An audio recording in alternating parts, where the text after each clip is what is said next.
Subject to freezing.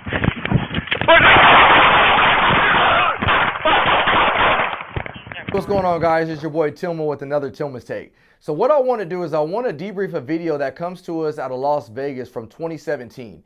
So I've seen this video a few times, and as I rewatched it, I figured there will be a lot of good learning points in this situation. Just a little rough background on the situation. You have a situation where a citizen had their phone stolen, and once their phone was stolen, they utilized a tracking device on that phone and were able to track it to the suspect in this vehicle, who is Miguel Salas. Officers subsequently do a traffic stop on this car in order to try to get that phone back, and this is what transpires next. Let's take a look. In places. Look.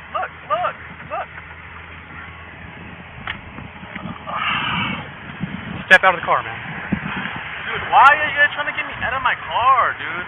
Because it's safer for us. We want you out of the car. Hey, stay over there, man. Dude, why? Dude, relax. I'm not doing nothing Yes, bad. you are. You're not listening to our command. Do you want to get tased? Do you want to get tased? No, I don't want to get tased. Okay, then just come open out. the door Okay, and just watch step out. the Let front of me our car, push man. the button. Oh, it's because the door's all broken, look. Okay, just open the door. Well, come out.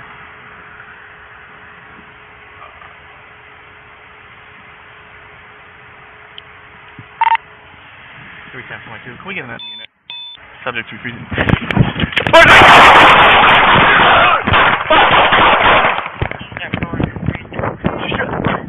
Shots fired have been hit! Shots fired have been hit! All right, so as we watch that situation, that happened so quickly. As a matter of fact, it happened about 4.4 to 5 seconds quickly.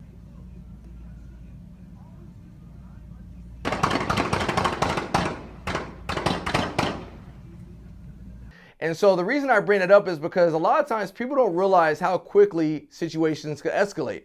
I've talked about in previous videos that escalation or situations can go from 0 to 60 that quick. Well, I actually wanted to time this one because I wanted you guys to see the moment that altercation started from the moment that last bullet was fired, and it was roughly about 4 to 5 seconds. But let's go back for a second and let's talk about this situation in its entirety.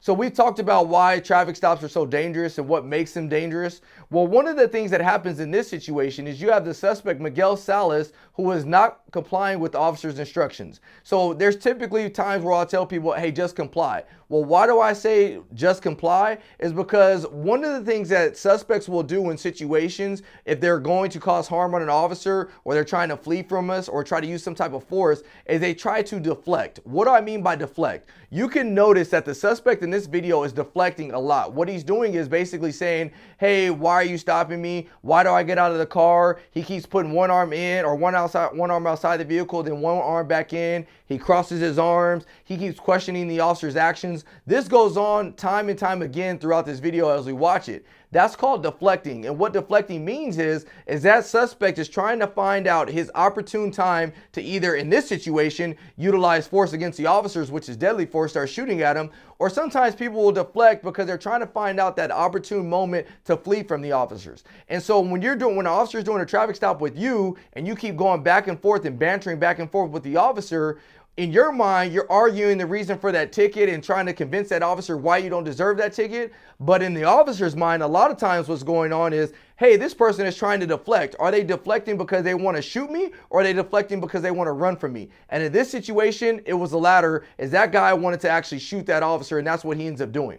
And so as that suspect is deflecting, you can see one of the officers repositions himself to the driver's side. And if you ask me my personal belief, that is that time where the suspect realized this is my moment to take advantage of the situation. And that's because that officer lost visual side of that right side of the vehicle. Now, if you watch the officer debrief on this whole situation, the suspect was later found to have 2 firearms in his car. One was located by his legs, the other one was located in his glove box. So as you can see, those pictures show that those weapons were very, very small, at least the one in the glove compartment was. That gun was tiny, and so it is very easy to conceal weapons in any type of vehicle.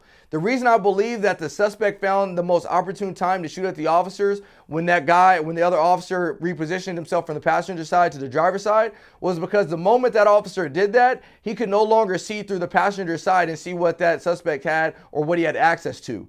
And so now you have two officers at the same side, and you have to take into account that the truck was lifted. So it was also hard to see into the vehicle, which is why I believe that suspect said, you know what, if I'm going to shoot these officers, the time is now. And so that, that altercation continues to escalate. And from the moment that altercation started to the moment it ended, like I said earlier on this video, it was about 4 to 5 seconds. So what can we learn from this situation? One, we all know that officers have a dangerous job.